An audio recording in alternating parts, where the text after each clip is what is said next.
Welcome to ECE 164, Lecture 8 on differential pairs. All right, to recap what we've covered so far, we've spent a lot of the quarter talking about things like device modeling, i.e. how we represent the behavior of this transistor in terms of its IV characteristics, as well as its small signal model, as its frequency response. Then we talked about ways of analyzing circuits, and we spent quite a bit of time talking about the frequency response and ways to handle various different components, such as capacitors that are in feedback. We also learned valuable techniques to estimate the 3dB bandwidth with zero value time constants. We spent a good deal of time talking about fundamental atoms of amplifiers, things like fundamental configurations, common source, common gate, common drain. And up until now, we've assumed that there are ideal voltage sources and or current sources that can be used to bias the transistors. We spent a little bit of time last lecture talking about ways of building good reference circuits, namely good reference currents and reference voltages. But fundamentally, all of our configurations so far had assumed that a lot of the transistor parameters, i.e. Kn, Vt, and VDD, they're not changing. And so what we're going to do in the next couple of lectures is move us more towards practical implementations. And this is really going to come down to biasing in particular, is that we're going to try to make things as N-sensitive to variations that one might encounter when designing circuits in integrated environment. All right, so if you recall from last lecture, we talked about the idea that you can build a supply-independent bias circuit. So this is a reference current that does not depend on VDD. We spent many slides talking about various different structures, ranging from constant GM to VT reference to VB to delta VBE, delta VT. And then we spent time talking about how you would mirror this current around the chip.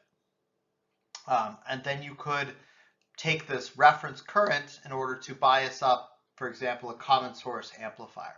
Okay.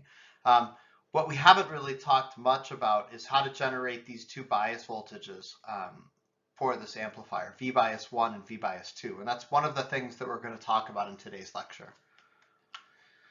And if you wanted to talk about variations in this particular circuit, you would talk about process, voltage, and temperature variations, as well as what's called device mismatch.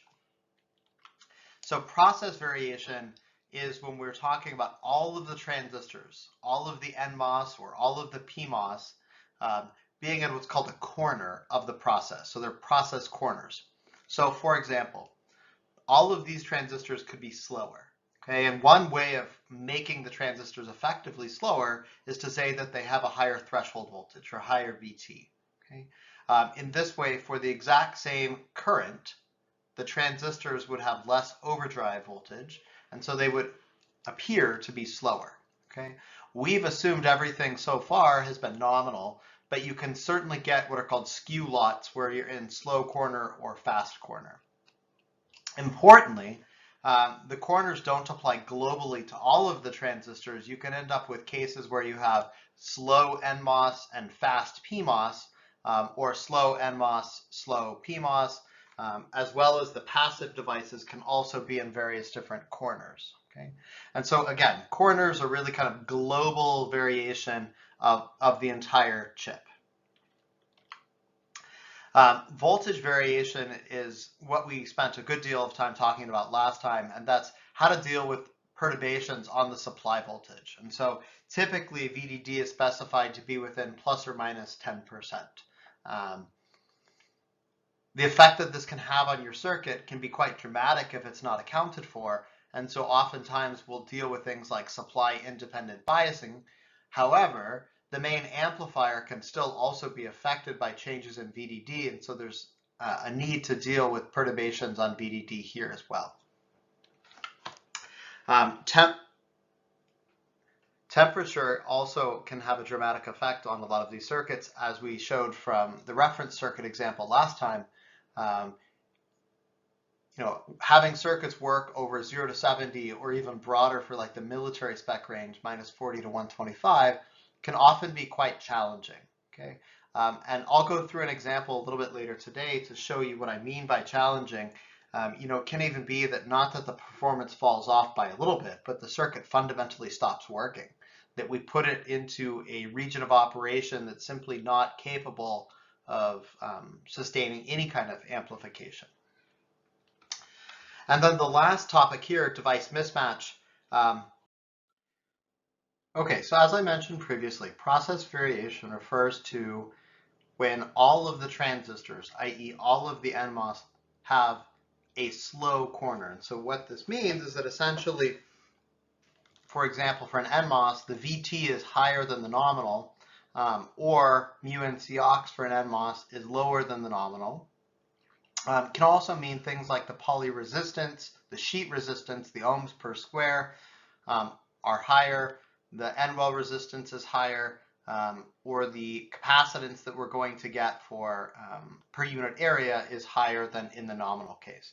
So everything that we design for, we often design in the nominal case, and what these corners are, they represent kind of worst case scenarios for global shifts in all of the process. Oftentimes it's important to get the design working in the nominal corner, but then we need to do verification across all of the other corners. That is, what happens when the NMOS devices are slow, the PMOS are normal, the resistors are normal, and all of the capacitors are fast. And this may be the case that the wafer that came out yesterday had these properties, whereas the wafer that came out tomorrow, all of the devices were fast, the passives were nominal, and then the capacitors ended up in the slow corner. And so what this means is that usually you need to build enough margin in the design such that we can handle all of these various different permutations of corner lots. In 164, we're not going to get too carried away with this. We're going to nominally focus on the nominal case. However, I do want you to be aware of what process variation is and how you would go about dealing with it. I do want to make one quick comment about the sheet resistance here. So as you notice, the units for the resistors are ohms per square, and ohms really, they are the right unit. They're the normalized area. So if a resistor had a length that was 2 microns long and a width of 0.18 microns, it would have 11 squares. And then if we were using an N-well in order to implement this, in the nominal case, this resistance would have an 11.1 kilo ohm resistance, whereas if it was in the slow corner, it would be 40% larger than that, or in the fast corner, up to 40% lower than this value. All of these devices, as we saw in the reference lecture, they're also temperature sensitive. And so VT has a temperature coefficient, beta has a temperature coefficient, as well as all of these resistors, and have capacitance as well. And so this is, again, something that if we want to design robust circuits, not only do we have to design for global process shift, we also have to cover the entire temperature range. And so we'll usually build enough margin or design our circuit such that it's temperature insensitive using things like the bias circuits that we talked about last time, the band gap circuit. All right, so let's put this to practice and let's try this on an amplifier. And so I want to revisit this amplifier, this common source amplifier we've designed several times now.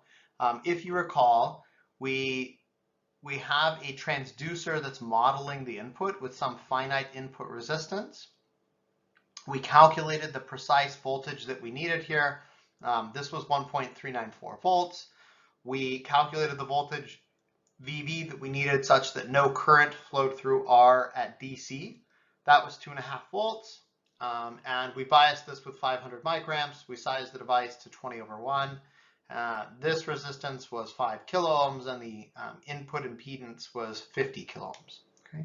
And so what I'm doing on the next slide is I'm showing you the operating results for 2 different conditions. We'll start off with the nominal case. Okay, this is what we've seen in the previous lectures. And then I'm just going to do a small tweak. I'm just going to put the NMOS in fast corner, And I'm also going to change the temperature to be minus 20 degrees C. All right, so here is the output of SPICE. In the nominal case, we see that the transistor is in saturation. The current is very close to the 500 microamps that we use to bias it. All of the other parameters are pretty spot on for what we expected and designed them for, including GM and the output impedance GDS. Then if we look at the case when we're running this in the fast and at lower temperature, minus 20, the first thing that you'll see is that the transistor is no longer in saturation.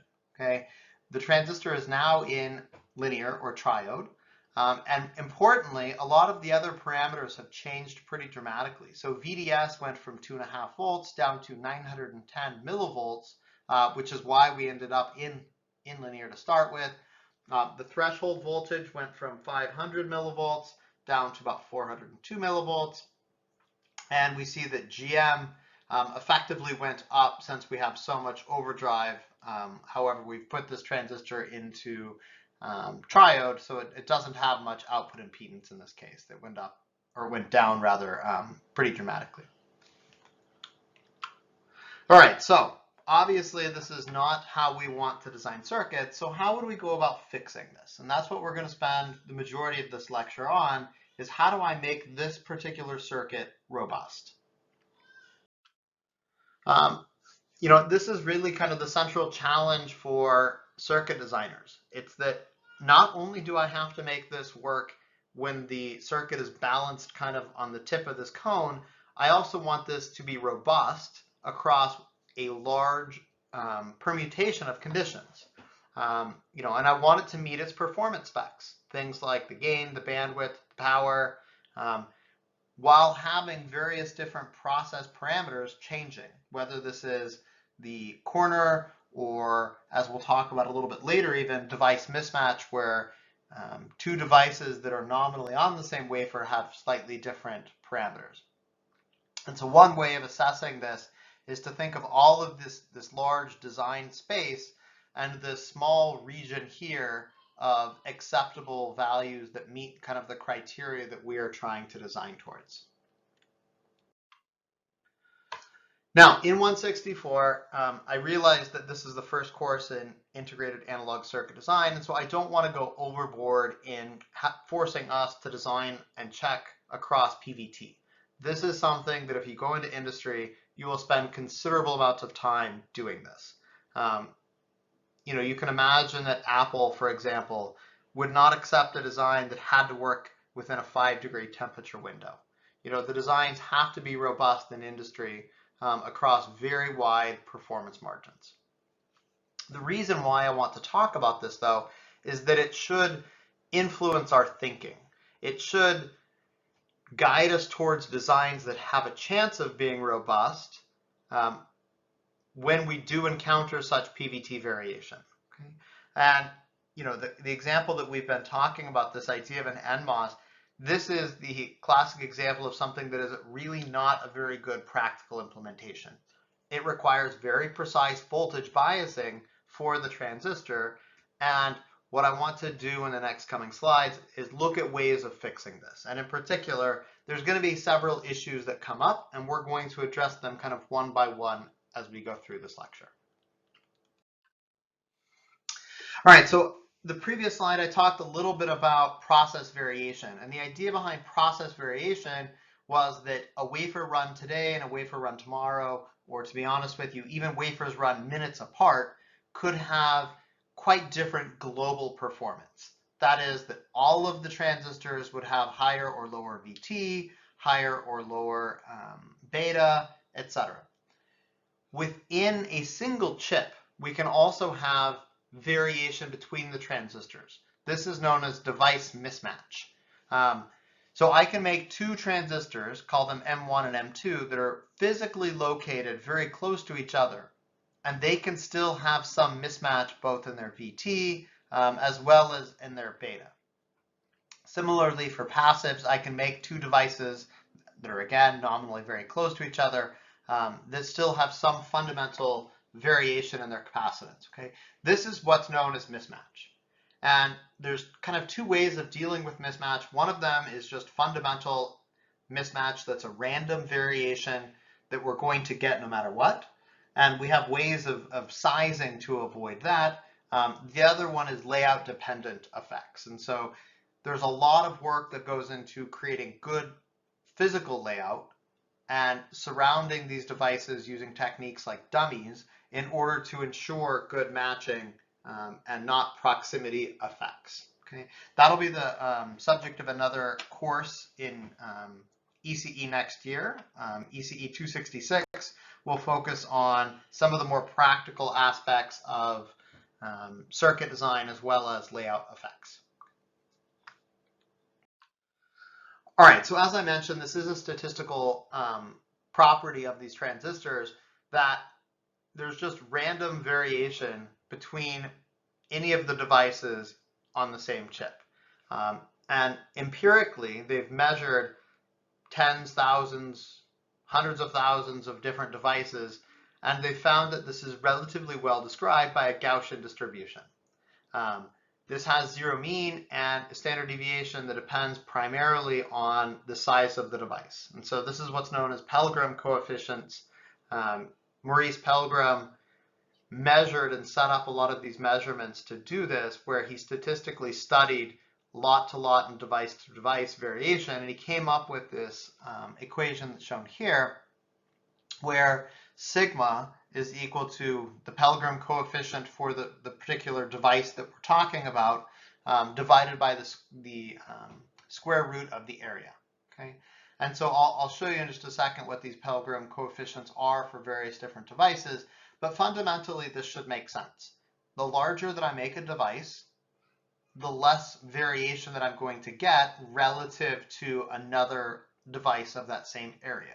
Okay, it's really when I start to push the lithography and make very small devices that I get significant variation from the device to device, in part just because the percent change is quite significant.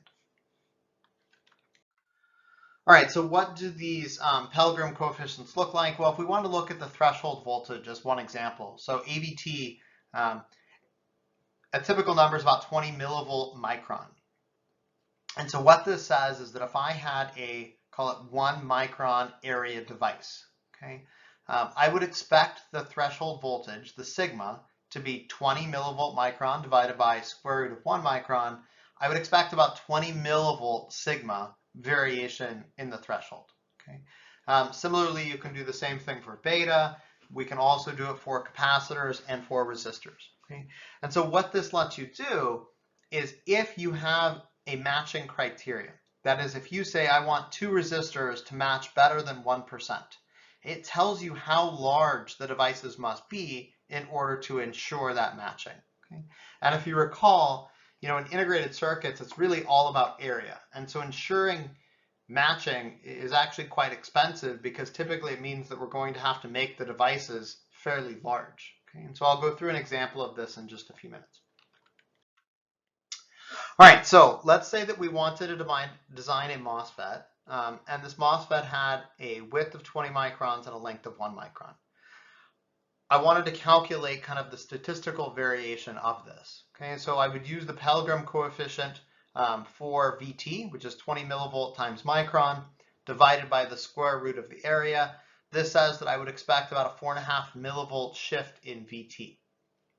Likewise, for the beta, 2% times micron divided by square root of 20, I would expect about 0.45% variation in the beta of this transistor. Okay? And of course, since this is a normal distribution, it really means that we can have devices as far as -3 sigma to +3 sigma away. And so if I want to ensure statistical robustness of this device, I really should think about 3 sigma, which says that the threshold voltage could change by about 13.5 millivolts, or beta by 1.35%. Okay? And so this can be quite difficult to deal with, and there's a lot of really advanced techniques that you will learn about ways to do this. For right now, I think that it's sufficient to understand how to calculate how much they should vary, and more importantly, if we wanted to design devices, this would influence how we sized it. We could essentially do the inverse of this problem, where we could say, What if I wanted the beta to vary less than 1%? How do I have to size the device? And so we could work backwards to figure out what W over L minimum we could size this at. Again, for simplicity in 164, I don't want to go overboard with mismatch. You will spend a considerable amount of time in 264, B, C, and D talking about mismatch and ways of mitigating mismatch. What I do want to do is I want to use this to guide how we use the information in order to influence our further designs, okay? And we really should be thinking about this in context of blocks that we know, like current mirrors, for example. You know, and typical numbers to remember, VT typically is on the order of 5 to 20 millivolts for the Pelgrim coefficient. And so this lets us calculate how much variation we could expect given kind of this particular arrangement. And one way of simulating this in cadence is actually to use what's called Monte Carlo simulation. And so what Monte Carlo does is it rolls the dice, statistically speaking, and sizes all of the device to put them into kind of these various different sizing. And so we get variability from all of the different transistors that we can then see how this affects parameters that we care about, i.e. the bandwidth or the gain. You know, it's relatively straightforward for one transistor circuits like we've been talking about. It's much more difficult when your circuit has hundreds, thousands, or even millions of different transistors. You know, you want to look at kind of global shifts of how the circuit performs robustly. All right, so one other thing in terms of layout dependent effects is that there is oftentimes in advanced CMOS process nodes, as we push the lithography down, there are other forms of mismatch that can cause problems. You know, one example of this is what's called well proximity effect, or WPE. WPE fundamentally arises when we're putting transistors in wells. So think about a PMOS device here. We have to put dopants into this well.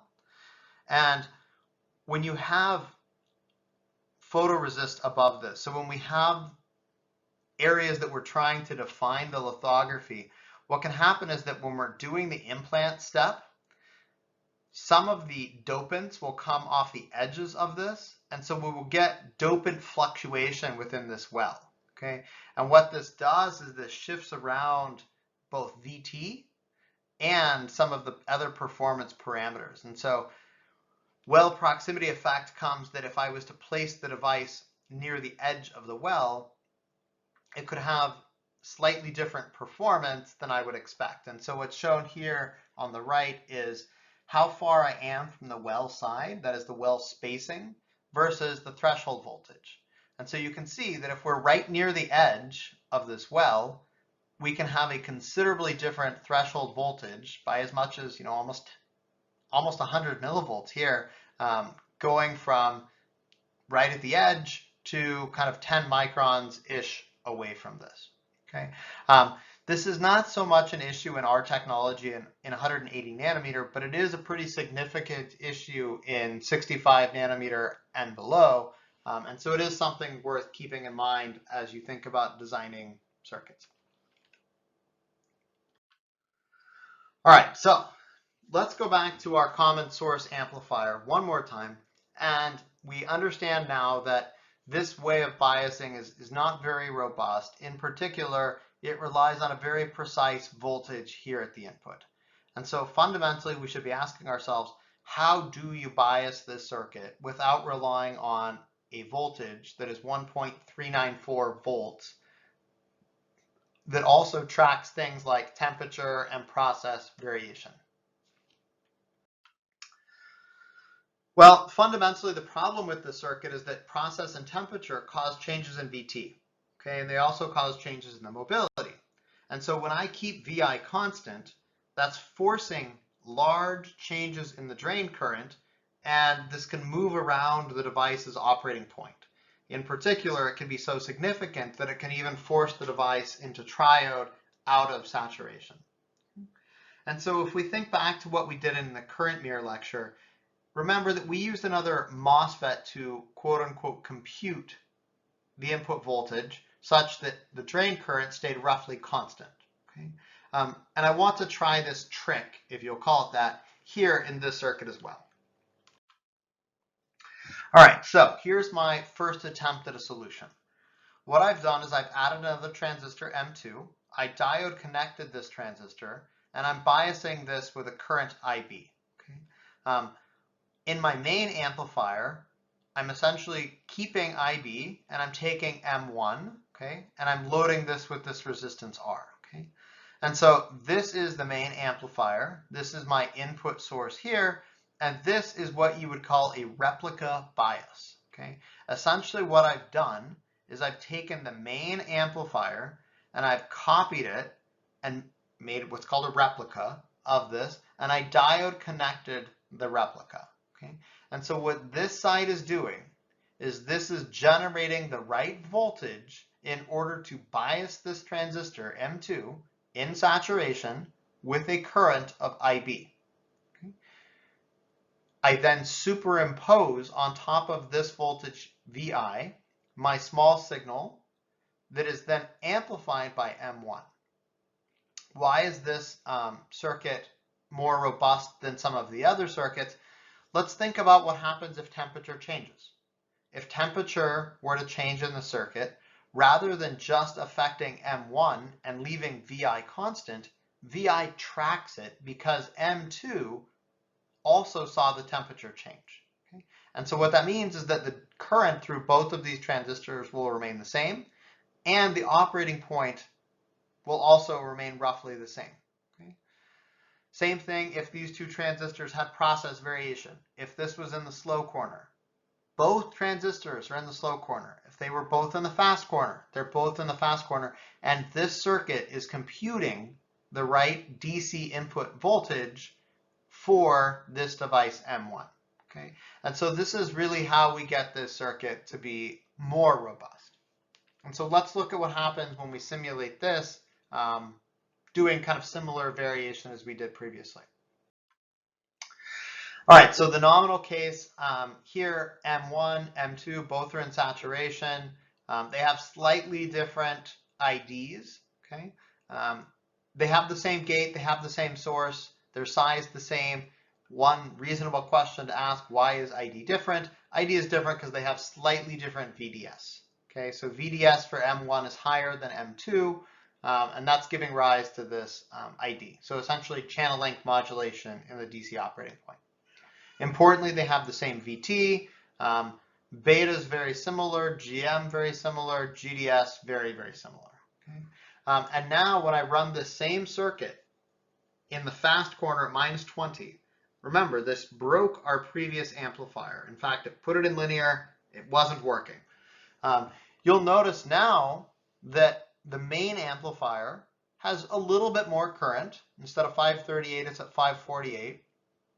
VGS has changed significantly. Okay, so that gate to source voltage, that DC bias voltage that we were talking about, it changed pretty dramatically, but it's M2 that's computing it in the circuit, and so it correctly computes this. Okay? The threshold voltage went down by a lot. That's kind of to be expected given that we're in the fast corner. Transconductance went up a little bit, and GDS more or less stayed constant. Okay? And so what this means is that this circuit is relatively robust, again, in kind of this one corner of fast and temperature. We would really want to simulate this over all of the corners and all of the temperatures, but I'll leave that as an exercise for another day. Okay, so there is one issue with the previous solution, and that is that sometimes I don't have access to the negative node of the input transducer. So let me give you an example here. So if I had something that looked like a half bridge, where one side is connected to VDD, the other side is connected to ground, and variations in pressure, temperature, humidity change this resistance, I'm really trying to read out this voltage. Okay? But importantly, this voltage is relative to ground. This is not something like the previous example where I have both sides of the voltage here. I only have one side and it's respect to ground. Okay? And so the question is, how do I connect this to this amplifier without running into the same issues that we started off this lecture with? All right, so one solution to this, or one potential solution to this, is to use what's called AC coupling. And so rather than have the DC value, I'm going to take the previous biasing circuit where I use M2 to compute the voltage, and I'm going to add two components. I'm going to add this large resistance and this large capacitance. The intent of this capacitance is to AC couple the signal onto this node, and then R large is essentially to hide the small impedance that I see over here such that we don't load our input device. Okay? And so if you think about this, if I didn't have R large, for 1 second, let's pretend that I didn't have this. Okay? The impedance looking in here, small signal, is 1 over GM. And so the voltage that I would develop here is essentially an impedance divider between Ri and 1 over GM. Okay? And so what that means is that we would attenuate the signal quite significantly if 1 over GM was much less than Ri.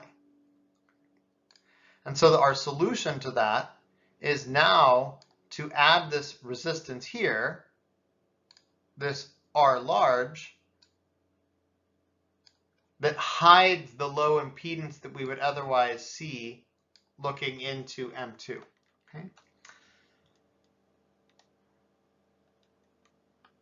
This type of solution works relatively well, and more importantly, it gives me freedom to have this VI be DC biased at whatever I want.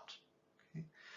There are a couple of problems with this circuit, and I'll point those out now. One, I typically don't like large resistances and large capacitances. They tend to take up very large area, and so they're problematic in that sense. And then two, this signal, VI, it may not just be AC signal. It may be a DC signal, and I can't use C large here if this is in fact a DC signal. So let's see if we can't figure out yet another way of throwing more transistors at the circuit in order to solve these issues. All right, so here's my next solution. My next solution is now to take my transducer and I'm going to connect this to M1, okay? But now I've added a couple of other transistors. I've added M3 and M2,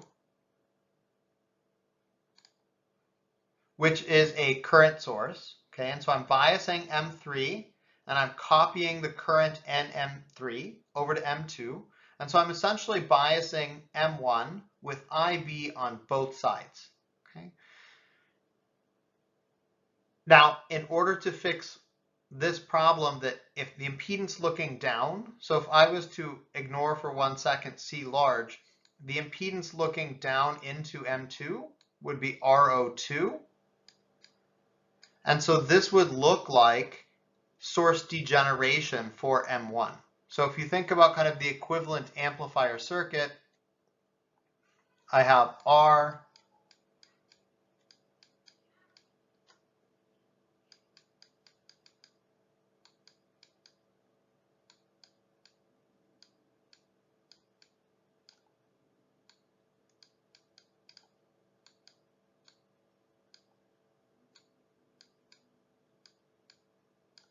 this RO2 is very large, okay? And what it would do is it would attenuate the gain. So the effective transconductance, that is the compound transconductance of this entire circuit, would be GM1 divided by 1 plus GM1 RO2.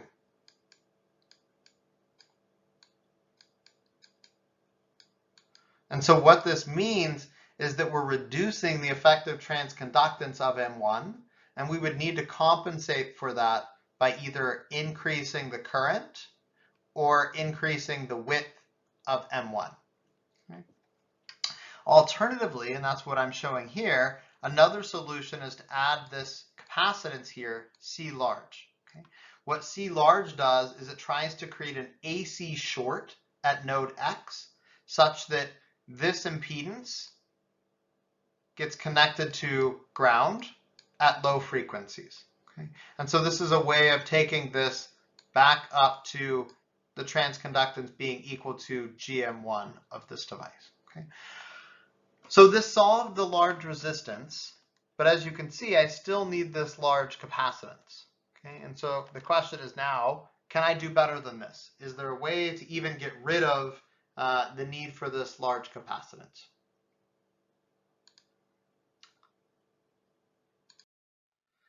And here's another idea.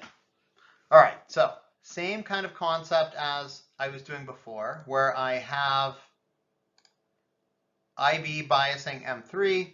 I'm mirroring this current into M1. Okay, I'm biasing M1 with another current IB, but now instead of connecting this capacitance at this node, I've taken another copy of this current, okay, and I've added another transistor here, which I'll call M1 prime.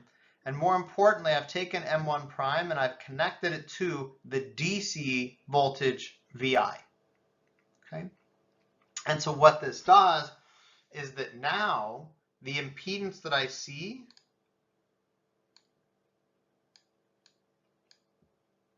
looking into node X, looking down here, I'm going to see RO. But looking up into M1 prime, remember these two transistors are now biased at the same DC voltage, which is equal to VI. And so I will see an impedance that's going to be 1 over GM. And so I will see the combination of these two impedances, which is 1 over GM, 1 prime in parallel with RO, which we said we can approximate as simply 1 over GM. Okay. And so, if I was to draw the small signal model for this, the small signal model is shown over here on the right side, where I essentially have this resistance. Okay. These current sources are now open. I'm biasing the transistor, so this is a DC bias circuit down here, and the impedance of this looking down is RO in parallel with 1 over GM, which is simply 1 over GM prime. Okay. And so I am degenerating the gain of this circuit a little bit. That is, I have some source degeneration, but the effective transconductance is still quite large,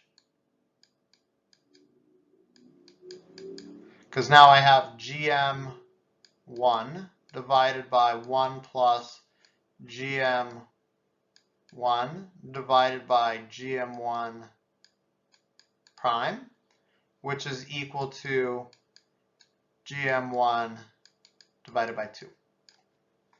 Okay. Importantly, what this got away from is that we didn't need any large capacitors or large resistors in order to do this biasing. We simply threw more and more transistors at this circuit. This circuit is also going to be relatively robust to changes in VT. So if the threshold voltage of M1 changes, M1 prime will also change. If we're getting variation in this current, we're going to copy that same current into each of these devices by virtue of this current mirror. And so in general, this circuit is actually relatively robust to all of these different variations that we've been talking about. All right, so as I mentioned before, if we look at the impedance looking into this node, it's 1 over GM. We could also account for the body effect if we wanted, in which case it would be GM plus GMB. And computing this compound transconductance, where I'm calling the compound transconductance as the transconductance of this stage together. Okay, so compound transconductance simply being the same definition that we use, where GM is equal to I out divided by Vn. Okay, so normally we talk about one transistor and we talk about the transconductance. When we start to talk about multi-stage amplifiers or compound amplifiers, we'll call this the GM effective, okay, or just capital GM as I've shown over here. In this case, the gain of this particular circuit is equal to the compound transconductance times the output impedance R, okay, where this compound transconductance is equal to GM1 divided by 2.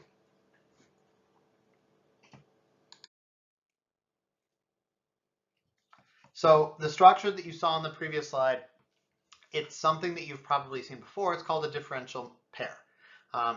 And really the purpose of this differential pair is that it's going to compute the difference between two voltages. Okay? In the circuit that we had, this meant we were trying to find the difference between VI and VI plus our small signal little vi. Okay?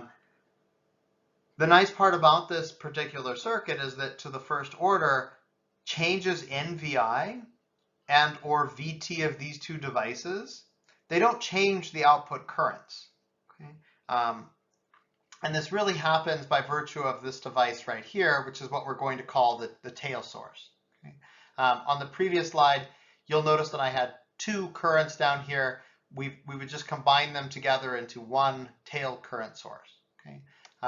The circuit, that I showed on the previous slide is actually a little bit more generalizable to be drawn like this. So we have two inputs. I'll call this VIP, or the positive input. I have VIM, or the minus input. And the magic in a differential pair is that the two sources are connected together at this node. Okay? And this node is what we call the tail node. And so we're establishing a current that is being pulled through this tail node. Dependent on the two inputs, this current will get divided at the output into ID1 and ID2. Okay? And so what I'm going to do in the next handful of slides is we'll first start by computing the DC voltage, and then we'll talk about the small signal. So we'll deal with large signal first, and then go into small signal parameters. So why is this circuit important? It turns out that many different circuits need to compute the difference between two different voltages. And in fact, it's probably the most widely used two transistor circuit that you'll encounter. So a couple of examples here. Let's say that we had a Wheatstone bridge, the 4 resistors here that you might find in like a load cell to measure things like weight, where you're really trying to look for the difference in these two voltages. And so you would use what's called an instrumentation amplifier. An instrumentation amplifier, unlike an op amp, you use one resistor to set the gain, and then the two voltage inputs here are subtracted and multiplied by the gain set by this resistor. And then it's superimposed on a reference voltage. Okay, so fundamentally what this device is doing is it's computing the difference between V plus and V minus. Okay? This circuit is an op amp, or an operational amplifier. It has an inverting input, non-inverting input, and then a single-ended output, okay, where we're going to wrap feedback around this. Okay? And then what's shown down here in the bottom right is what's called a switched capacitor filter, where we're going to use capacitors to mimic resistors, and then they're connected to integrators that are in stages such that we are going to use a discrete time equivalent of a filter. All of these circuits rely on this key idea of computing the difference between two voltages. All right, so how do we analyze this differential pair? Okay. Let's start off with the case when it's called what's balanced. Okay, so let's say that VIP is equal to VIM, and the two transistors are identical. Okay? What that means is that they have the same gate voltage, their sources are already tied together, so they have the same VGS, and we're pulling a current out of the tail here that's called I tail. Okay? Since these two transistors have the same bias voltages, and they have the same size and the same VT, it means that the two currents must be equal. Okay, so that says that ID1 is equal to ID2, which is equal to I tail divided by 2. Okay.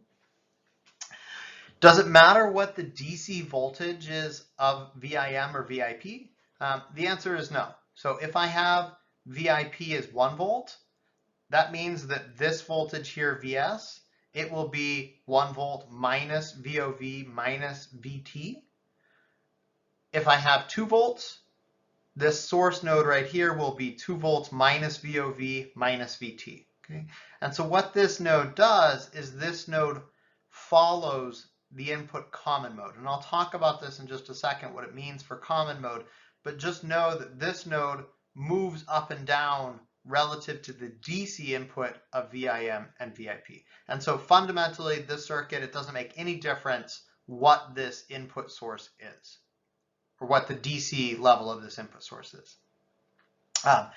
From a signaling perspective, what we really care about is the difference of these two.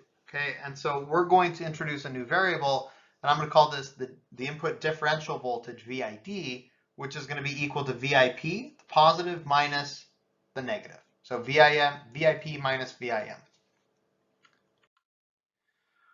All right, so now if we look at the differential and common mode of the circuit, a couple of things that we need to define. So I have VID here. I've replaced this source. I still need to set the DC bias that the circuit is on. Okay, and so I could choose either VIP or VIM. A more elegant solution to this is actually to cut VID in half and to define a new variable, which we'll call the common mode voltage, VIC. All right, so here's the way that I would actually represent the input signal. Without loss of generality, what I've done is I've taken the input differential source and I've divided it into 2. So I have VID divided by 2, VID divided by 2. The total input that this differential pair sees is still VID. Okay? But the middle I've superimposed onto a common mode voltage that I'm going to call VIC. Okay? And so the differential input voltage is just the difference between the positive and the minus. And VIP is equal to the common mode voltage plus VID over 2 or minus VID over 2. Okay? And so lastly, this means that that input common mode voltage is simply the average of VIP and VIM.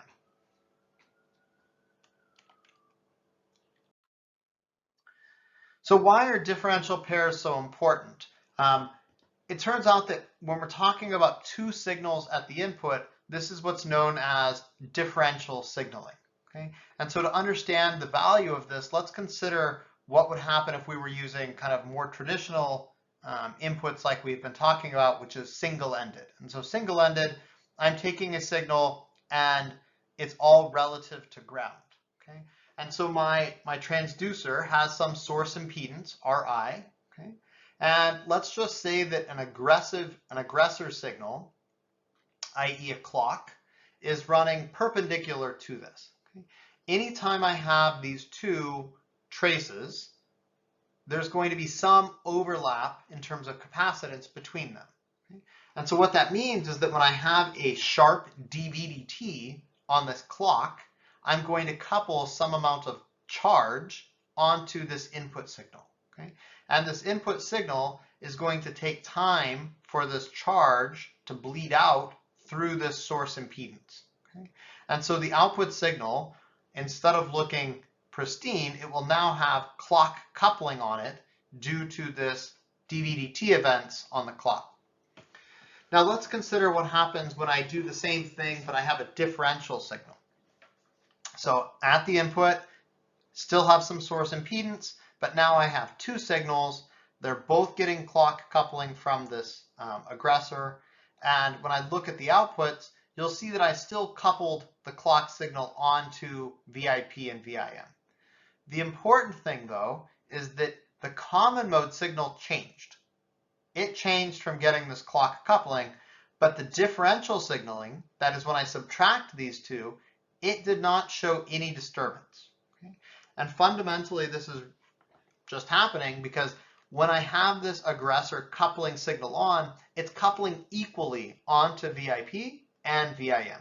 Okay? Hence the name differential. And so when I take the difference between these two signals, I actually have not disturbed my signal of interest. And we'll see that the same thing can also be made, and I'll show this argument towards the end of the lecture, for things like supply variation as well as ground bounce, i.e. when VSS is moving around as well. And so this is one of the most powerful things of differential pairs, is that we buy ourselves immunity from things like clock coupling. All right, so let's analyze the large signal behavior of this differential pair. Before we get too much into this, I do think that it's helpful to form an analogy and think through what's going to happen in the circuit as we apply different voltages, and then we'll rely on the math to kind of flesh out the details. And so really, what this differential pair looks like is this teeter-totter. Okay, and so the teeter-totter, if you remember back from your days in elementary school, it has a fulcrum in the middle, and depending on the weight on each side of this, it kind of balances back and forth. Okay? The differential pair is doing that exact same thing. If I apply too large of a signal to one side relative to the other, i.e. VID is very large, what that means is that the positive current is going to be much larger than the minus current. Okay? Similarly, if I was to apply a negative VID, then I would steer more current towards the negative side versus the positive side. Okay? And remember that the source node here, it's following the common mode. So it's setting up to be a level shifted version of this input common mode, and it's really the differential mode that is steering the current between these two devices. And so in order to see this, one of the ways of looking at this is to write kind of KCL or KVL around this loop. Okay? And so starting here rather, if I had VIP, I come down 1 VGS1, and this is equal to the exact same if I was to come this way, where I have VIM minus VGS2. I know that the two currents, ID1 and ID2, they come together at this tail node. They have to be equal to I tail. And so I can write a DC voltage for VGS1 is equal to VT plus square root of 2 ID1 divided by mu n Cox W over L. And I can do the same thing for VGS2. The output current I'm going to define again in kind of our nomenclature as the differential output current, or IOD, which is equal to ID1 minus ID2. And I'm simply subtracting kind of these two expressions plugged in all the way back up to here. With a little bit of simplification, I'll get that the differential current is equal to 1/2 mu n Cox W over L times VID, okay, times square root of 4 I tail divided by mu n Cox W over L minus VID squared. Okay.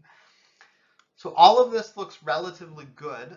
The one thing that I don't particularly like is this term. I don't like this squared term here because this is a nonlinear term, which we'll look at in detail in just a second. All right, so one way of dealing with this to making this a little bit more elegant is to write this as I tail divided by 2 is equal to 1/2 mu n Cox W over L times VOV squared. Okay, so I'm simply using VOVs here, where VOV is the quiescent operating point. That is when there's no differential current, but I have established the input common mode voltage. In that case, I can normalize this differential output current with respect to the tail, knowing that, if I have all of the current to one side, this is going to be equal to 1. If all of the current is going to the other side, this is going to be equal to -1.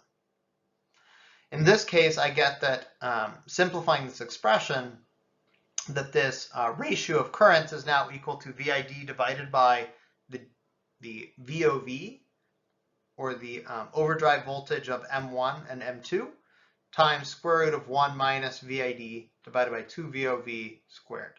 Okay? So a couple of things that we should look at just to kind of gain a little intuition about the circuit.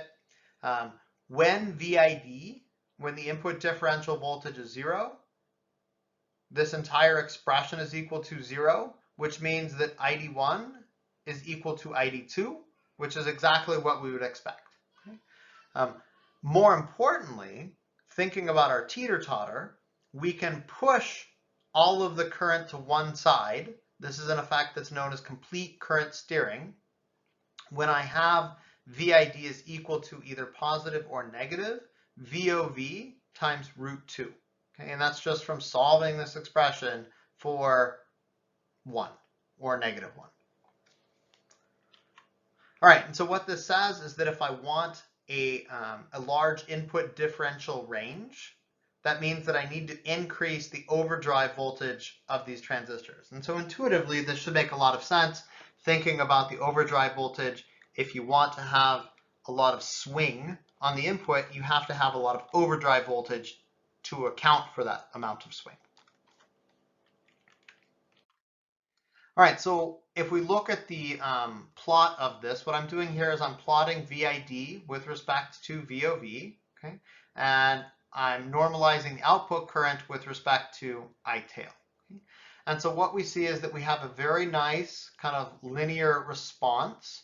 And then towards the end, we start to have this tan H function where it rolls over and it saturates at 1, and it saturates at -1 over here. Okay. Again, this happens at minus root 2 and plus root 2 when we've normalized the input voltage with VOV. So this entire plot here has been normalized both to the tail current and to the overdrive voltage. Okay. We really like this kind of linear response in here in the middle. Not so much kind of this current steering or large signal effect out here, although there are applications that we do want to use kind of a current steering effect. The majority of the time we'll try to bias this in the linear region in here where we have this nice kind of slope 1 curve. All right, if you think about this expression for a second, you'll notice that it actually looks like something that we've seen before. That is when we were talking about linearizing a MOSFET, we had this same kind of expression where as long as we kept the input much, much less than VOV, we could linearize this circuit and not have to worry about the nonlinear behavior. Same exact thing is true of this differential pair. It's a compound amplifier composed of these different transistors, but the outcome is the same as long as we keep the input differential voltage much, much less than VOV. We can treat this as a linear circuit. We can also find the effective or equivalent transconductance of the circuit by differentiating the operating point, exactly as we've done before, where the compound transconductance is equal to the partial derivative of the output differential current with respect to the partial derivative of the input differential voltage operating at the quiescent point. And interestingly, we'll get the exact same expression that we saw before, where GM is equal to ITail divided by VOV. The transconductance of each of the transistors is going to be equal to 2ID divided by VOV, where ID is 1/2 of ITail. And so interestingly, you'll see that the compound transconductance of this entire amplifier is equal to the transconductance of each of the individual amplifiers. All right, so one of the questions that you could ask yourselves is, does the tail node move? Okay, the tail node, this node I'll call Vx right now, it's equal to VIC, that input common mode, minus VOV minus VT, okay, times this expression that we found from before when we were looking at the DC operating point, okay? And so if we had that VID was equal to 0, we would see that this expression would not change, okay? And what that means is that this this node here, Vx, from a small signal perspective, i.e. only looking at the change in VID, it does not move. Okay, so this node Vx, it follows the input common mode. So if the input common mode goes up or down, this node exactly follows it with the exact same proportion. If VT shifts, this node would also change. But in terms of the differential mode voltage, VID, Vx does not change. Okay? And so this is oftentimes where we call Vx an AC ground. All right, so if Vx is an AC short or an AC ground, then all that we need to do is we can work with what are called half circuits. So half circuits, we're applying half of the input to one side, and the other side is the negative reciprocal of that, or not reciprocal, negative of that. And so we have minus GM VID over 2 on one side and GM VID divided by 2 on the other side. Each of these are now independent circuits, given that we're grounding Vx from an AC perspective. And so I only have to work with half of the circuit. Everything that we've learned in terms of analyzing circuits and dealing with single stage amplifiers applies now to the differential mode analysis of the circuit. Importantly, there's a couple of things that are really important remembering half circuits. So half circuits work provided that the circuit is symmetric, okay? And so that means that M1 and M2 are equal. They have the same W over L, they have the same VT, they're the same type of device, and that we're not trying to look at nonlinearities. So nonlinearity we cannot see using the half circuit. So if we want to see nonlinearity and or we have asymmetry in the circuit, we have to analyze the full circuit, not using this half circuit technique. All right, so let's look at a differential amplifier. So I have two transistors, M1, M2. I have a tail current source, I tail, and I've loaded both sides of the differential pair with a resistance R. Okay? And so the small signal differential mode equivalent is that I have a common source amplifier with the differential mode input, and I have the resistance R loading this. The current that's flowing through this device is going to be half of the tail current. ID is equal to I tail over 2. All right, so now if I wanted to calculate the gain of this, what I'm really looking for is how much does the output differential mode voltage change with respect to the input differential mode voltage. And so we would define this as ADM, or the differential mode gain, is equal to VOD divided by VID. We could also define a couple of other gains in the circuit, one of which is the common mode gain. So the common mode gain is how much the output common mode, so the DC voltage of these two nodes, changes when I change the input common mode. You should recall that ideally, the input common mode changes would move this tail node, and so we wouldn't have much, if any, common mode gain. We can have some common mode gain, and if we have mismatch in this circuit, we can end up with differential to common mode gain and common mode to differential mode gain. Okay? So typically we design a differential pair to have very high differential mode gain, low common mode gain, and ideally none of the cross gains. So these cross gains are not typically very good. In this case, differential mode to common mode is usually not too problematic in the sense that wiggling the differential mode causes a common mode shift at the output. Typically, this will be followed by another differential amplifier that's going to reject that common mode change. However, this one is really the one that causes problems, and that's that common mode to differential mode conversion. So perturbation in the input common mode gets reflected into the differential mode output voltage. And so this is the one that we'll typically try to minimize because we're mostly interested in the output differential mode voltage. All right, so let's analyze this circuit for the common mode gain. Okay, so for the common mode gain, I've now replaced this tail current source with a little bit more realistic model. Ideally, the impedance R tail here would be infinite, okay? But we know that if I wanted to implement this with a transistor, for example, R tail is going to model the output impedance of that transistor.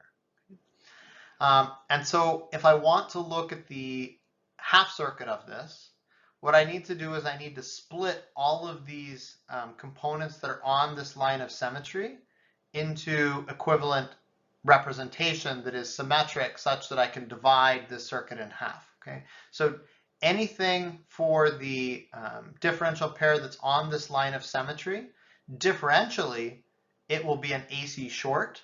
So that's why the tail node is a ground. Anything that was connected between them would be a ground. From a common mode perspective, if I had the same DC voltage on both sides of this, i.e. VOC, there would be no current that flowed through in either direction, and so I can simply open the circuit.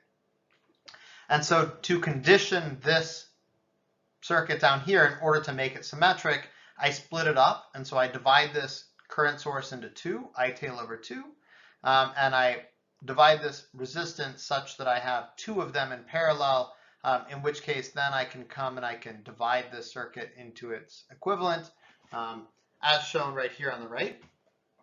And so from this, now I can calculate the common mode gain. This is a common source amplifier with some source degeneration, okay, where the source degeneration in this case is 2R tail. And so I could write that the common mode gain is equal to minus GM divided by 1 plus GM times this impedance, 2R tail, times the impedance that I see looking up, which in this case is R, in parallel with the impedance that I see looking down. So I see RO plus times 1 plus GM times 2R tail. And so you can see that from this expression, this is going to be a relatively large impedance on this RO side. And so this is approximately most often just going to be R. Okay? And so the way to kill the common mode gain is by increasing R tail. And so we typically want R tail to be very large. We want large R tail in order to have low common mode gain. In order to quantify how good this amplifier is, we have a ratio of the desired to the undesired gain. And so we want differential mode gain. We don't want common mode gain. And so this is what's known as the common mode rejection ratio. It's the ratio between the differential mode and the common mode gain. The good gain, the bad gain. And so if we were to look at our simple amplifier that I just talked about, and we assume that R is much, much less than R naught, we ignore body effect, the differential mode gain would be GM times R, and the common mode gain is GM divided by 1 plus GM times 2R tail times R. Okay? You'll notice that these GM R's cancel, okay? And I'm left with this term where the common mode rejection is equal to 1 plus GM times 2R tail. I want high GM because I want high differential mode gain. However, this R tail, as you'll see, it doesn't appear in the differential mode term. This R tail only appears in the common mode, and so that's why when I want to maximize the common mode rejection, I'll increase the tail impedance. We could also do the same thing for these other terms that I talked about before. That is, we could maximize the differential mode gain with respect to the cross terms for the common mode to differential mode conversion and the differential mode to common mode conversion.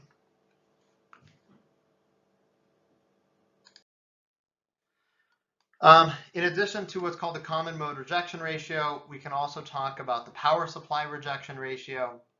The idea here is that in many circuits, we don't just have analog circuits, we have digital circuits, and these digital circuits are going to cause what's called supply noise or supply variation. And so you can imagine that if VDD was varying, we would want to understand how these perturbations in VDD coupled into the amplifier and made their way to the output. Okay. Alternatively, we could have ground bounce. So the idea here is that there's some inductance and or resistance getting ground on chip, and this impedance, when I start to send a current through it, it's going to cause my effective ground to move up and down a lot like VDD. And so we also want to know how the negative supply affects my output voltage. And so both of these collectively we would call the power supply rejection ratio. In order to calculate these, we would define the output voltage, VOD, with respect to how small signal changes on VDD changed. And so the idea here is that, very much like we were simulating an amplifier and I put an AC source at the input in order to calculate the gain, I would do the same thing, but instead of VDD here, I would put VDD plus an AC source and look at the gain from the output or from the VDD or VSS to the output. Okay, and so I would define these PSRR plus and PSRR minus as how much the differential mode gain changed with respect to A plus and A minus, where A plus and A minus are defined like this. Oftentimes, we don't really think of these errors at the output. We think of how their effect is referred to the input. To kind of think about this, let's take an example where we had a 1 millivolt input signal and we had 100 millivolts of supply noise. And so 100 millivolts is on the higher side, but not extreme. If I wanted to make these two signals equal, which is 3 dB or 50% performance hit, that means that I need a power supply rejection that's greater than 100 or greater than 40 dB. And so this is kind of a bare minimum, and so I would want this to actually be much larger in most cases.